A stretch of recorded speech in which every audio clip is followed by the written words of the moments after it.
Salut, c'est Mathieu de Lunovox et aujourd'hui je suis à Cannes pour le premier jour du festival avec Monsieur Fessal Lalmi de Philo. Est-ce que ça va toujours aussi bien puisque c'est la deuxième interview qu'on fait ensemble? Oh, toujours aussi bien, et toi, toujours aussi bien? Ouais, mais carrément. Ça manque de café quand même, hein. Ouais, bah, il y a une cafetière là-bas, on s'arrangera après. On s'arrangera. Donc on est ici sur une table de philo avec le nouveau jeu de Matt Leacock qui n'est absolument pas Pandémie. C'est pas Pandémie saison 2, c'est Nitwit. Ouais, Matt Leacock est capable de faire autre chose que du pandémie, effectivement. Mais de quoi s'agit-il? Est-ce que tu peux nous expliquer le principe du jeu et pourquoi on a des bobines de fil? Alors, il y a le principe du jeu, et tout simplement, c'est un jeu où on va tricoter avec les mots, d'où les bobines, les pinces à linge et le fil. Alors, le principe du jeu est le suivant, c'est qu'on va avoir des bobines, un certain nombre de bobines par joueur, selon la configuration. Alors, hop, hop, hop, hop, hop, hop, hop. Moi, par exemple, à mon tour de jeu, je vais prendre la première bobine. Je pose la bobine, je mets un fil, je mets un petit mot avec, vivant. À ton tour de jeu, tu prends... Non, tu mets un fil. Je le mets comment? Autour d'une seule bobine, donc ici. Ah, comme ça là, hop, voilà. De vachement bien, regarde. Hop. Et maintenant, tu prends un mot, pareillement, je te tends le truc. Hop, hop, hop, non, là, t'as pris par la fin. Ah, j'ai pris la fin, donc je ne prends pas la fin, je prends ce mot-ci qui est le mot lent. Donc on a vivant et lent et j'attache le mot lent. Hop. Et tu places une bobine. Tu places une bobine dans un espace de jeu. Voilà. Donc, déjà là, qu'est-ce qu'on va avoir?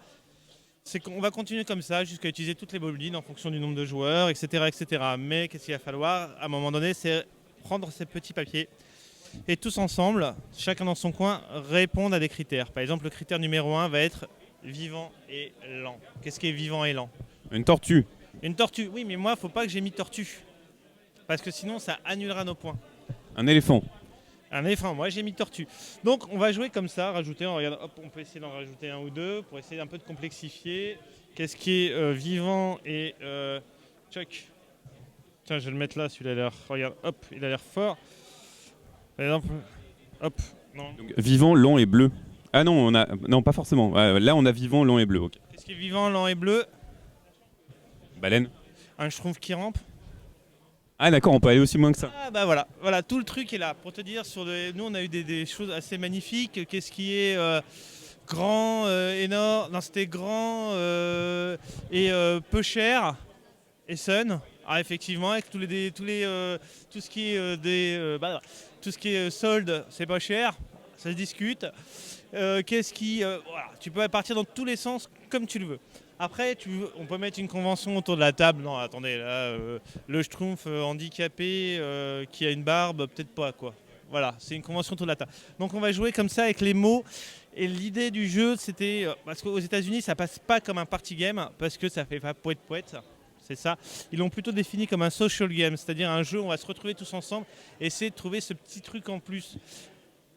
Compter les points va être important. Si j'ai deux critères, j'ai 2 points. Mais en final, ce qui est même plus important, c'est de trouver le bon mot. Le bon mot qui va faire réagir, tu vois. Le truc qui va te dire, ah ouais, bien joué, limite, je te donne la victoire parce que je trouve ça trop beau ce que tu as trouvé. Et du coup, à quoi servent ces boutons? Est-ce que c'est pour marquer les manches gagnées? Alors le principe, là, je vais expliquer rapidement le jeu.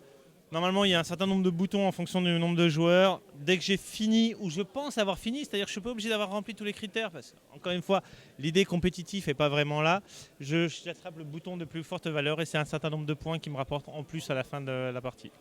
Ok. Et du coup, ça sort quand? Et c'est pour combien de joueurs? Alors, c'est 2 à 8 joueurs et ça sort courant mars 2016. Et ça dure combien de temps? Une trentaine de minutes? Ah, ça dure même pas un quart d'heure, 20 minutes.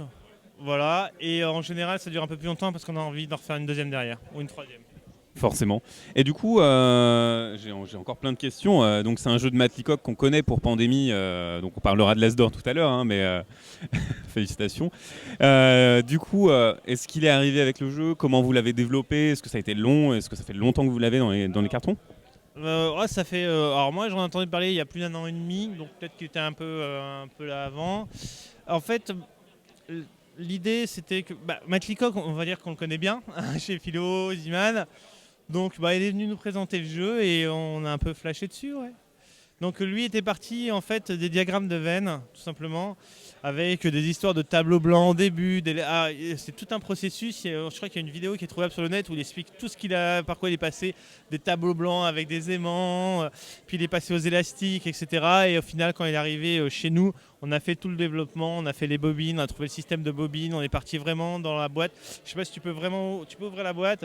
On est vraiment parti à fond sur l'idée de la boîte à couture, quoi, tout simplement, avec le matériel, avec le petit aimant, avec tous les petits rangements, avec les bobines, tout ça. On est parti à fond dedans et il était assez satisfait. J'imagine, en tout cas, le matériel est très beau. On s'oriente vers des packaging qui sont un petit peu différents et qui sortent des jeux traditionnels, ce qui est vachement chouette aussi, parce qu'on n'a pas l'impression juste d'ouvrir sa boîte, de la dépuncher. Là, effectivement, voilà, c'est différent. Bah, c'est l'idée. Le jeu, c'est pas juste jouer avec, il y a quelque chose de culturel derrière. Donc il y a aussi cet objet. Il y a un objet jeu qui est derrière. Donc par exemple, jouer avec des bobines. Est-ce que si ce jeu qui n'aurait pas été fait avec des bobines, est-ce que j'aurais pu jouer avec ma mère ou ma grand-mère? Si ça avait été avec des petits jetons en punchboard, peut-être pas. Ça aurait peut-être été moins attrayant pour elle. Est-ce que j'aurais pu... Voilà, ça permet aussi de nous de s'amuser en termes de design, mais aussi d'ouvrir sur un public plus large. Ça veut dire qu'en 2016, les cubes roses, c'est plus du jambon? Peut-être des fraises tagada. Bon, écoute, merci Fessal pour cette explication de Nitwit qui a l'air vraiment, vraiment très bien. On espère y jouer bientôt. Et puis à bientôt sur Ludovox. À bientôt.